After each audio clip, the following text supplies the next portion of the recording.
And this is an announcement from Governor Greg Abbott that they have added the Hill Country to the special session agenda as promised. They're going to be talking about the floods coming up. I'm going to break it down for you and tell you what's on it in just a minute. I do want to start out with a really important reminder today about something that we heard during the press conferences regarding the challenging terrain and the debris that is covered much of the Hill Country area that's impacted by the floods right now. Not only is it challenging for first responders who are trying to wade through the piles of debris, and that it's really hazardous and treacherous, but they're also asking the residents to please not pick up any debris piles from outside your home. That folks are beginning to clean up, and we have large debris piles, and we ask them not to use heavy equipment to take down those debris piles until they've been checked by a search party, because it's possible there are victims in that debris pile, and we don't want to disturb that. This is really difficult to say, and as grim as it sounds, it is an important reminder and important information to put out to the public, because they're saying, look, there are a lot of people still missing. Bodies are washing up. You could find a body anywhere or any victim. So you don't want to be going through that pile of debris and then come across something like that. And for whatever reason, if you do end up coming across a body or a victim, to just call 911 immediately and don't do anything yourself. We're focusing on Kerr County because that's where most of the devastation is and where most of the deaths have happened. And it's between Ingram, Hunt, and Kerrville, that whole area. So the latest count that we got, 95 people have lost their lives, 59 adults and 36 children. 161 people are still missing as of tonight, and that is in Kerr County alone, and that is in addition to the 5 campers and 1 counselor from Camp Mystic who are still missing tonight. So if your loved one has been recovered, they are asking that you call this phone number and give them an update, okay? So this is the same phone number to report a missing loved one.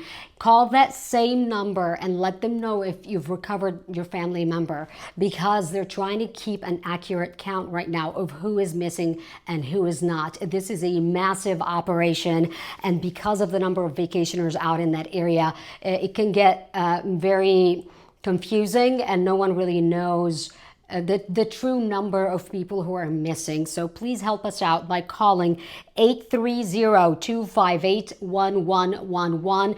That's to report a missing loved one, or to report that your loved one has been recovered safely, which is of course what we're hoping for you. All right, the Kerr County Sheriff Larry Latha also spoke during the press conference earlier today. One of the questions that has been coming up in every press conference from reporters is the timeline for activating the Code Red Alert system on July 4th. And this is what he said. I believe those questions need to be answered to the family of the missed loved ones, to the public, you know, to the people that put me in this office. Those need to be, and I want that answer, and we're going to get that answer. And I know that's going to be asked over and over. Please understand that. You know, we're not running, we're not going to hide from everything. That's going to be checked into at a later time. He made it pretty clear that those questions will be answered, but not right now. He said, look, he's not trying to dodge the questions. It's just right now they don't have the answers, and that this could take a very long time. It's going to need some research, is basically what he said. He also said that his top priority right now is to visit with families of those who are missing. Cadaver dogs have been a really big help in the search effort. More than 60 miles of river to cover.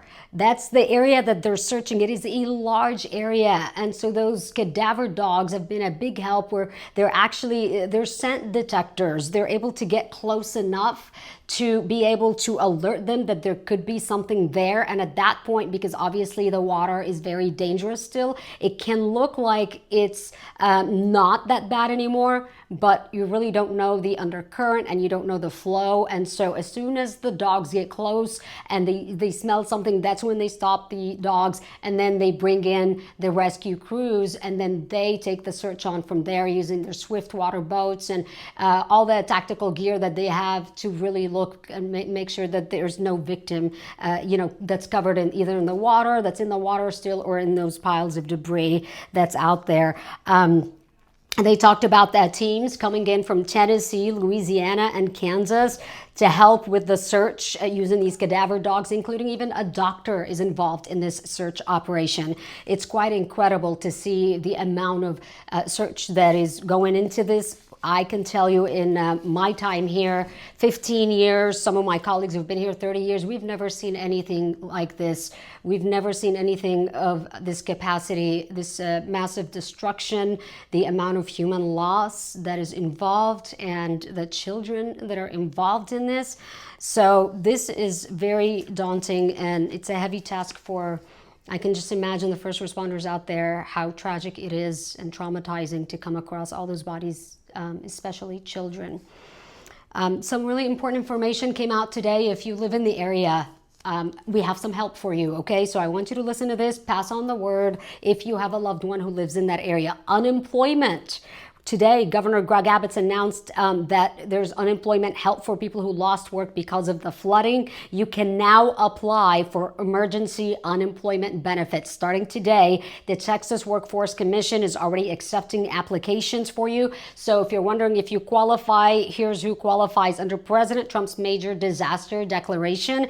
Both workers and the self-employed may qualify for this. So workers and self-employed, and also if you were injured as a direct result of this flood, you qualify as well. The governor's office says more counties may be added later on to this. This is for Kerr County right now. So if you live in Kerr County, and applications have to be submitted by September 4th. September 4th, again, deadline to submit your unemployment application. FEMA assistance is also now available. Disaster assistance for people in Kerr County, residents who are not from the area but staying in the area at the time are also eligible for help. So if you were visiting and you were just staying in the area at the time and you're not from there, you're also eligible for FEMA assistance. And to request that, you have three options. You can apply online at disasterassistance.gov. You can use the FEMA mobile app, or you can call the FEMA helpline at 800-621-3362. Those visiting will need to include their address or damaged location in Kerr County on their application. Lieutenant Governor Dan Patrick has said that maybe the state will go ahead and pay for sirens for Kerr County. That has been an ongoing issue before, where the sirens were not approved by county commissioners, and because of how much it was going to cost, $1 million.